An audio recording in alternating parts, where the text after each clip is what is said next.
के ज़िंदा कलाम में से पढ़ेंगे 23 आयत से। ए सब अहले ज़मीन खुदावंद के हजूर गाओ, रोज़ बरोज़ उसकी नजात की बशारत दो। कौमों में उसके जलाल का, सब लोगों में उसके अजायब का बयान करो।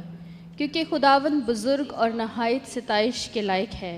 वो सब माबूदों से ज़्यादा मुहीब है, इसलिए कि और कौमों के सब माबूद महज बुत हैं, लेकिन खुदावंद ने आसमानों को बनाया। इसलिए कि और कौमों के सब माबूद महज बुत हैं, लेकिन खुदावंद ने आसमानों को बनाया।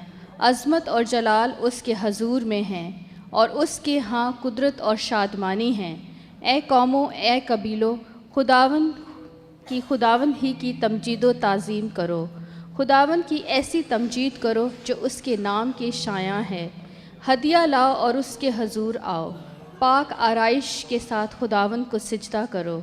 ए सब अहले ज़मीन उसके हजूर कांपते रहो, जहाँ कायम है और उसकी जुम्बिश नहीं। आसमान खुशी मनाए और ज़मीन शादमान हो। हालेलुया। वो कौमों में ऐलान करें कि खुदावंद सल्तनत करता है। समंदर और उसकी मामूरी शोर मचाए। मैदान और जो कुछ उसमें है बाग बाग हो। तब जंगल के दरख्त खुशी से खुदावंद के हजूर गाने लगेंगे, क्योंकि वो ज़मीन का इंसाफ करने को आ रहा है। खुदावंद का शुक्र करो, इसलिए कि वो नेक है, क्योंकि उसकी शफ़क़त अबदी है।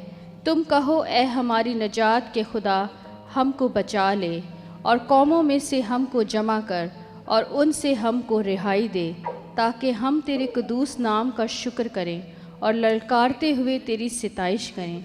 खुदावंद इसराइल का खुदा अज़ल से अबद तक मुबारक हो। आमीन। खुदावंद के कलाम के पढ़े और सुने जाने पे खुदावंद की बरकत हो। खुदावंद का शुक्र हो।